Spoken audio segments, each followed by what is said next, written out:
A'udzu billahi minasyaitonir rajim. Bismillahirrahmanirrahim. Alhamdulillahi rabbil alamin arrahmanir rahim maliki yaumiddin. Iyyaka na'budu wa iyyaka nasta'in. Ihdinas siratal mustaqim. Siratal ladzina an'amta 'alaihim ghairil maghdubi 'alaihim waladdallin. Amin. Sekali lagi mohon keikhlasan membaca surat Al-Fatihah khusus buat mertua saya yang laki, almarhum ayahanda Al-Ustaz Haji Rajung Sabeni bin Kong Haji Kisan. Annallaha ta'ala yaghfiru lahum wa yarhamuhum wa yaj'alul jannata maswahum. Al-Fatihah. A'udzu billahi minasyaitonir rajim. Bismillahirrahmanirrahim. Alhamdulillahi rabbil alamin arrahmanir rahim maliki yaumiddin. Iyyaka na'budu wa iyyaka nasta'in. Ihdinas siratal mustaqim. Siratal ladzina an'amta 'alaihim ghairil maghdubi 'alaihim waladdallin. Amin. Tadi jam setengah persis jam 3 Ibu ya mertua berpulang ke rahmatullah. Sebelumnya itu ibu mertua hitungannya baru 2 minggu lebih sehari, jadi belum 40 hari. Kalau bicara cinta sejati mungkin kali ya, jadi nyusul gitu ya. Baik, makanya mohon maaf nih kepada pengurus dan jamaah, ceramahnya nggak lama ya, gitu ya. Temanya hari ini tentang keutamaan bulan Sya'ban. Bapak Ibu, Sya'ban itu berada di antara 2 bulan yang lebih menonjol. Begitu kata ulama. Di depannya itu bulan Rajab. Setelahnya bulan Ramadan. Berarti ada di tengah-tengah. Biasanya yang di tengah-tengah itu kayak orang baris kealingan gitu. Kan lebih syiarnya Rajab, lebih syiarnya Ramadan. Padahal bulan Sya'ban juga bulan mulia. Bukti kemuliaan bulan Sya'ban disebut oleh Rasulullah dalam doanya. Allahumma barik lana fi Rajaba wa Sya'bana wa balighna Ramadan. Jadi Rasulullah menyebut 3 langsung. Ya Allah, berikan kepada kami keberkahan di bulan Rajab, di bulan Sya'ban, dan di bulan Ramadan. Ya, makasih. Ini pertanda bukti bahwa Sya'ban itu juga bulan yang mulia. Sama seperti bulan Rajab, sama seperti bulan Ramadan. Ada kitab yang dikarang oleh Sayyid Muhammad Alwi Al-Maliki Al-Hasani. Judul kitab itu Mada fi Sya'ban. Ada apa di bulan Sya'ban? Yang pertama, sahabat bertanya kepada Rasulullah, "Ya Rasulullah, aku lihat engkau banyak sekali berpuasa sunnah di bulan Sya'ban ketimbang di bulan-bulan yang lain." Ingat kata kuncinya puasa sunnah. Jadi puasa sunnah yang paling banyak harinya dilakukan oleh Rasulullah itu di bulan Sya'ban. Mengapa begitu ya Rasulullah? Nabi menjawab, karena bulan Sya'ban itu bulan yang pertama terjadinya perpindahan arah kiblat. Sebelumnya kan 17 bulan 3 hari umat Islam itu kiblatnya ke Baitul Maqdis. 17 bulan 3 hari. Suratnya itu surat Al-Baqarah 144. Bismillahirrahmanirrahim. Qad nara taqalluba wajhika fis sama. Sungguh aku, kata Allah, melihat engkau wahai Muhammad sering mendongakkan kepalamu ke langit. Tapi ke langitnya itu ke arah barat, ke arah kiblat Baitullah. Dan Rasulullah itu kalau mendongak ke sana air matanya mengalir, nangis beliau. Kalau bahasa kitanya kepengen arah kiblat dibalikin lagi. Kenapa 17 bulan 3 hari ke arah Baitul Maqdis? Ada tujuan suci sebenarnya. Ingin ngebeli hati orang-orang Yahudi agar mereka menerima ajaran Islam. Nah, singkatnya Rasulullah selalu begitu. Maka langsung Allah jawab,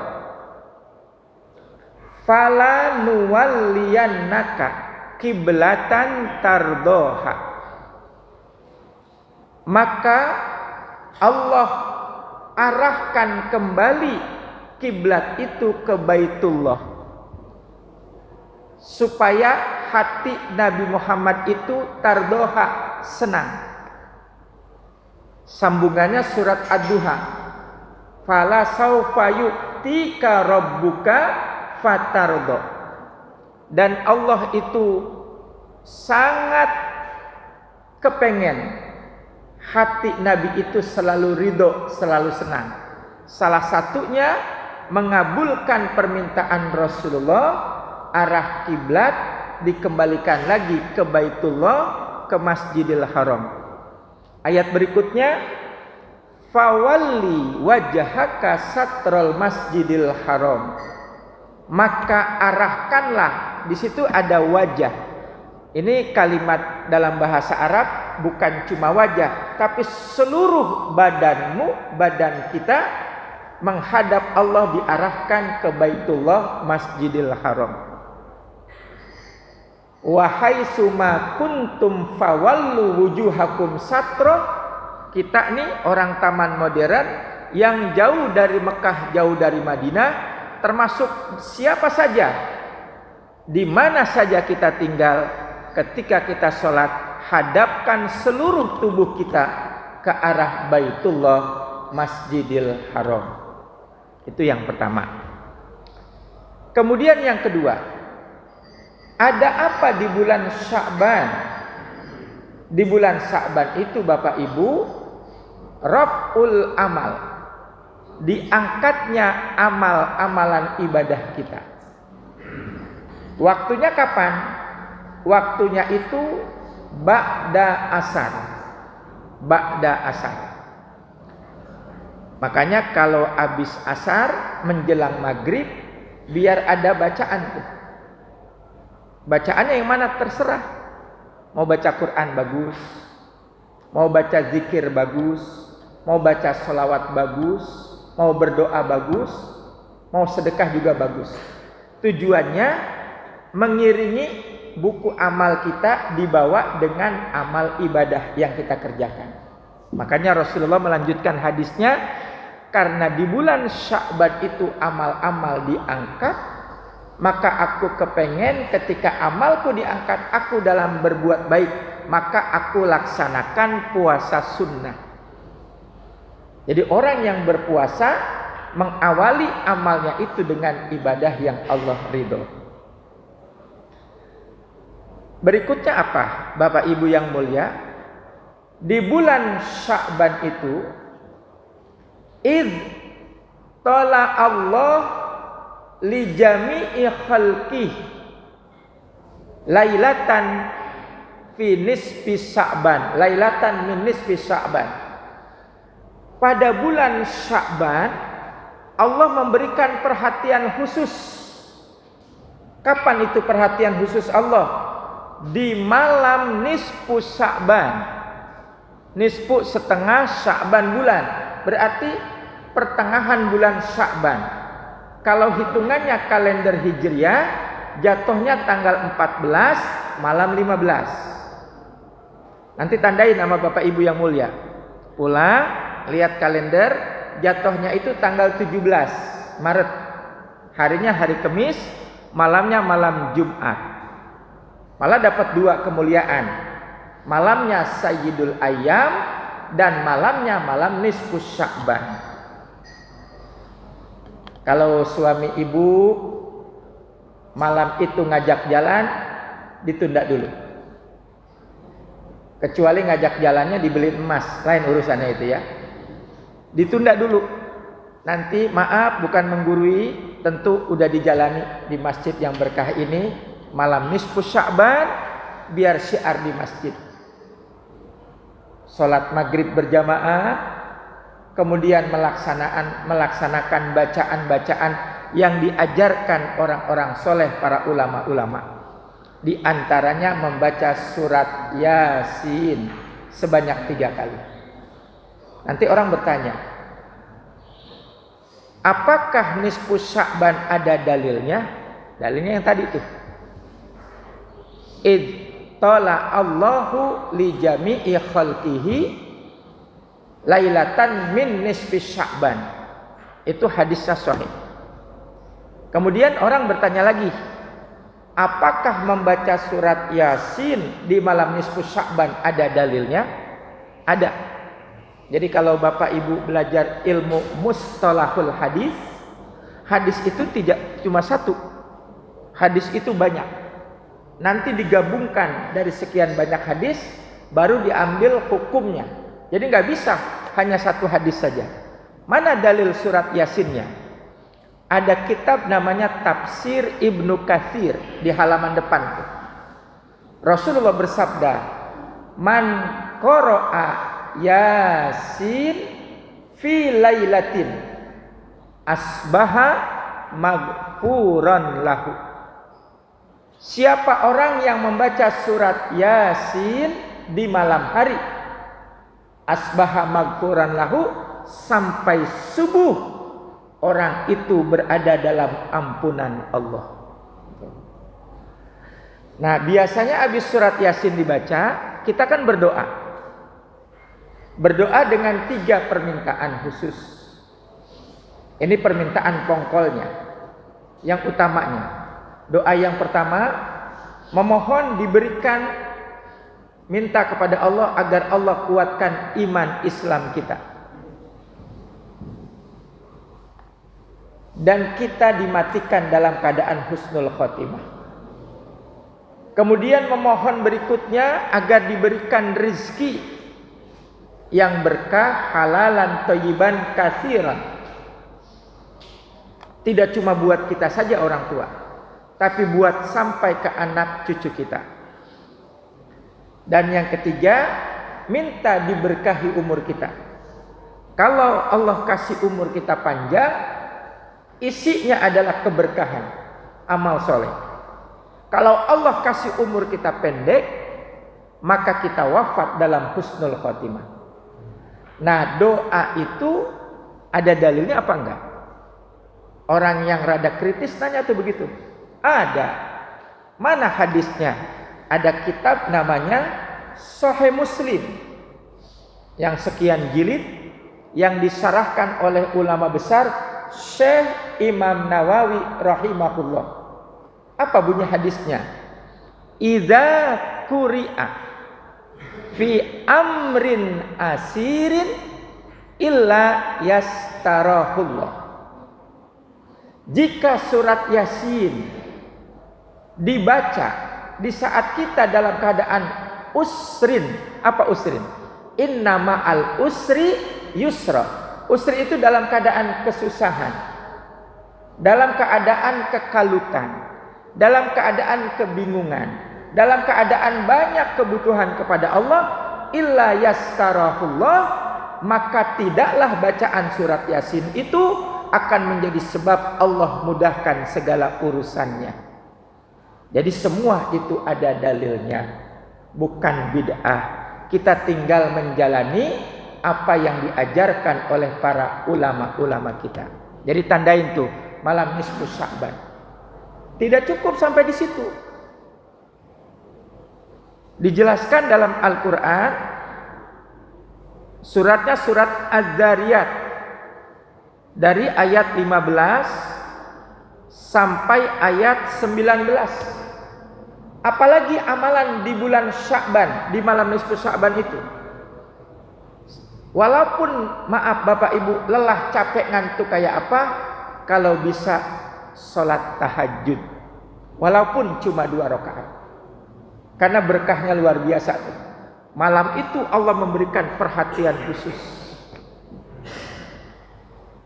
Innal muttaqina fi jannatin wa uyun akhidina ma atahum rabbuhum innahum kanu qabla dzalika muhsinin. Amalannya 1. Kanu qalilan minal laili ma yahjaun. 2. Wabil asharihum yastaghfirun. 3. Wa fi amwalihim haqqun lis-sa'ili wal mahrum. Apa saja tuh? Yang pertama, tampakkan kebaikan. Bahasa gampangnya, jadi orang baik aja. Kata ulama kita, ahibba tajurul mahabbah. Apa tuh artinya? Kalau orang baik, di mana saja orang senang. Jadi orang baik aja. Ngomongnya baik, lisannya baik, perbuatannya baik. Orang baik disenengin orang. Yang kedua apa? Qalilan minal laili ma yahjaun. Pada malam itu sengantuk-ngantuknya kita berusaha bangun walaupun cuma 2 rakaat tahajud. Karena berkahnya luar biasa. Dan maaf, belum tentu jaminan tahun depan bakal ketemu lagi, kan begitu. Makanya diambil kesempatan itu. Kemudian yang ketiga, wabil asharihum yastaghfirun. Menjelang sahur berarti sebelum subuh, beristighfarlah kepada Allah. Istighfarnya yang mana? Yang diajarkan oleh baginda Rasulullah, yaitu subhanallah wa bihamdihi subhanallahil azim astagfirullah. Tadi dibaca tuh, menunggu iqamah. Dibacanya berapa kali sebelum subuh? Mi'ata marrah, 100 kali. Nanti Bapak Ibu sambungannya kemana nih? Bacaan tadi 100 kali. Hubungannya dengan kelahiran Rasulullah. Nih tolong jawab ya. Saya nanya gantian.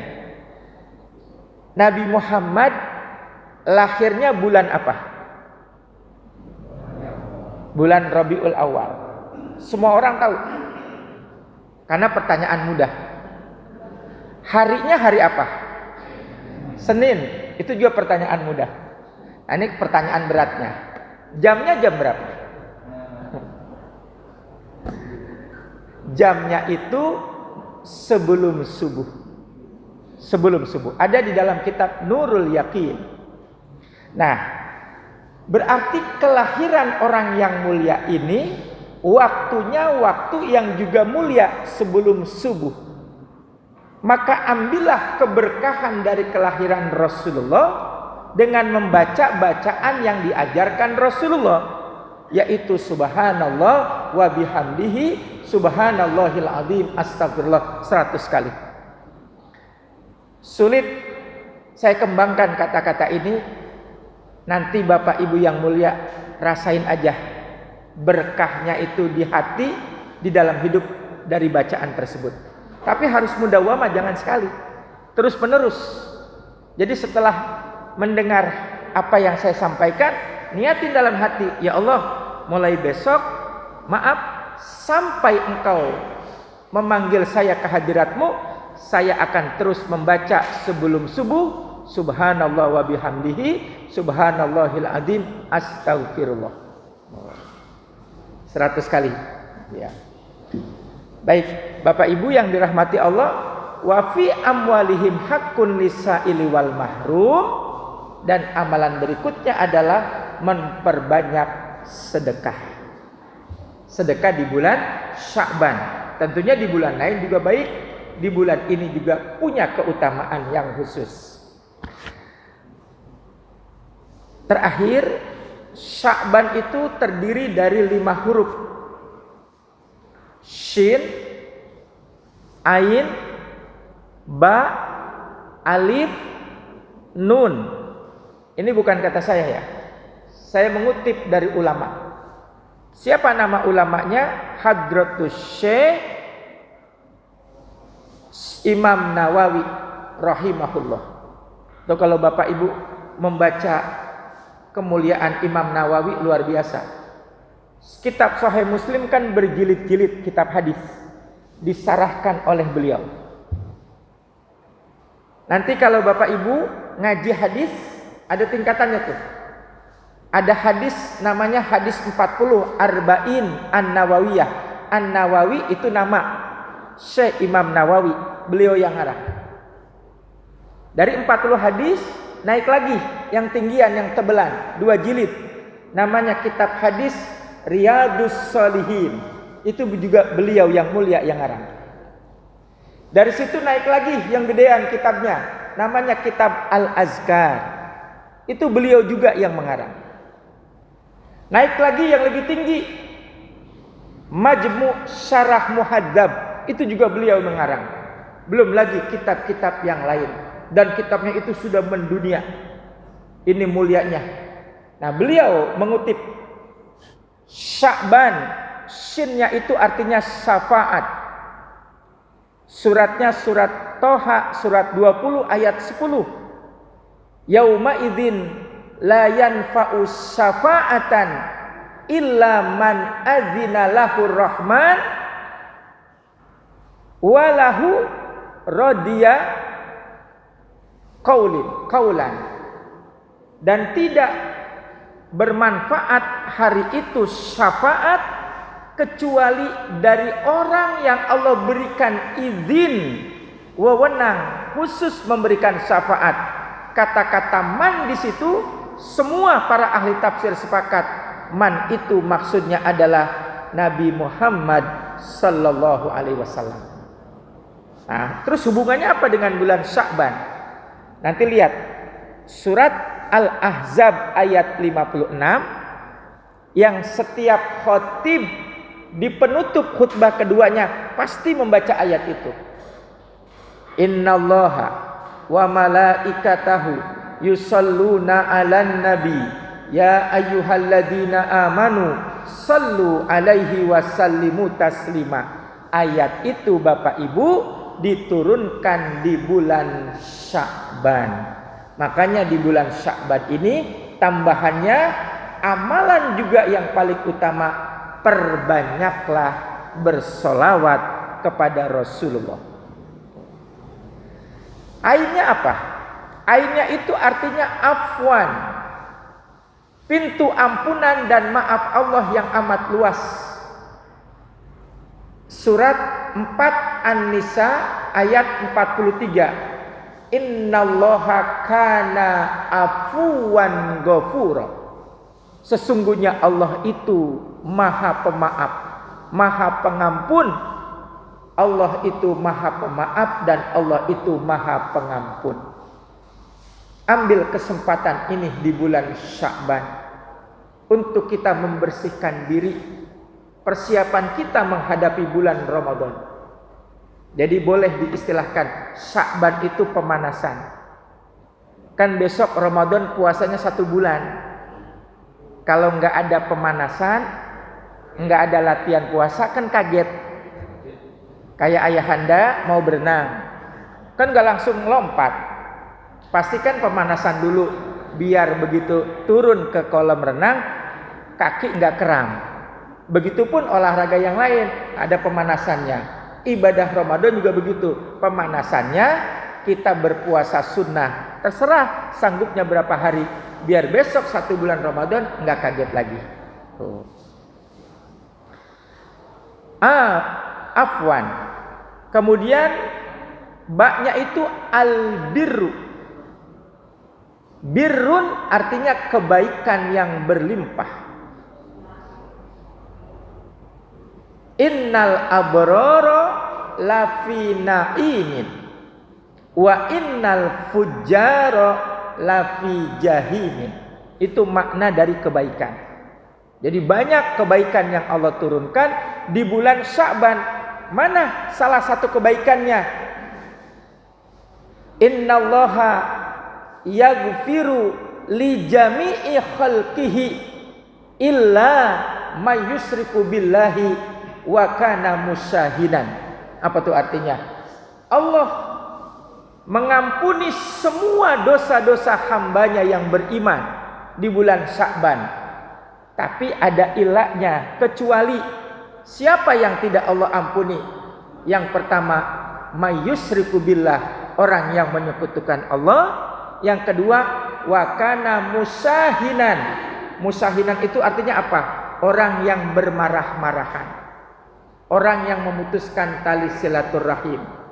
Makanya bulan Sya'ban, bulan kita menyatukan hati kita supaya hati ini bersih, tidak lagi punya ganjalan kepada siapapun, agar besok Ramadan benar-benar hati kita dalam keadaan bersih. Makanya terakhir Bapak Ibu, 1 menit lagi,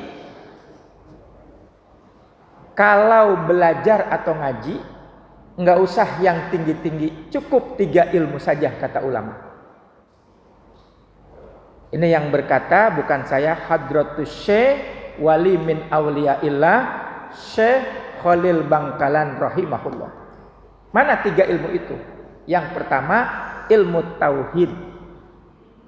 Ilmu yang mengajarkan kepada kita agar kita kenal kepada Allah. Bahasa Arabnya ma'rifat. Awalu wajibin alal insani ma'rifatul ilahi bistiqoni. Ilmu yang pertama harus kita pelajari, ilmu tauhid. Maka cari guru yang ahli tauhid, yang ngajarin kita. Tauhid itu artinya ikatan. Kenapa penting kita belajar ilmu tauhid? Karena hidup ini masih panjang perjalanannya. Di dunia masih panjang, kita belum tahu berakhirnya di umur berapa. Besok meninggal di alam barzah berapa puluh tahun kita nggak tahu. Besok kita pindah ke alam mahsyar akhirat kita nggak tahu. Kita perlu ada ikatan langsung kepada Allah. Makanya belajar tauhid, kita belajar mengenal siapa Tuhan kita. Ilmu yang kedua, ilmu fikih. Ilmu fikih itu apa? Praktek dari setelah kita mengenal Allah. Enggak cukup sekedar mengenal Allah. Saya beriman kepada Allah, saya percaya kepada Allah, tapi sembahyang enggak, ngaji enggak, puasa enggak. Itu namanya belum fikih. Jadi fikih itu praktek bukti nyata setelah kita beriman kepada Allah. Dan yang terakhir, ilmu tasawuf. Kedengarannya tinggi, kalau bahasa mudahnya ilmu akhlak. Apa manfaat ilmu tasawuf dan akhlak? Menyelamatkan ibadah yang kita kerjakan agar Allah terima. Maaf ya, pakai contoh. Misalnya nih, semalam saya tahajud sampai 100 rakaat. Misalnya ibu ya, dan itu nggak mungkin. Namanya juga misal. Itu saya tahajud sampai 100 rakaat. Paginya saya ngobrol sama bapak, sama Pak Haji Idom dah saya ngobrol sambil ngopi. Dalam obrolan saya ngomong begini, Pak Haji Idom, ngapa? Ini ada sesuatu nih. Apa itu Pak Dedi? Wah, kalau saya ceritain aib ini. Terus gimana? Gini aja dah. Ini saya cerita fakta ini ya, bukan ngomongin orang. Padahal kan ngomongin orang kan? Tuh. Itu ketika saya sudah membuka aib orang, atau saya hasut dengki sama orang, maka 100 rakaat tahajud saya nggak ada pahalanya. Di situ pentingnya tasawuf, itu akhlak. Jadi akhlak itu buah dari ibadah. Akhlak itu adalah mutiara dari iman. Makanya Rasulullah diutus menyempurnakan akhlak manusia. Salatnya bagus, ngajinya bagus, puasanya bagus, maka diimbangi dengan akhlak yang bagus pula. Itu pentingnya ilmu tauhid, ilmu fikih, ilmu tasawuf atau ilmu akhlak. Mudah-mudahan semua yang hadir di masjid yang berkah ini, kita tidak beranjak dari tempat ini kecuali Allah berikan kita keberkahan dan ampunan dari dunia sampai akhirat. Kita tutup dengan doa kafaratul majlis.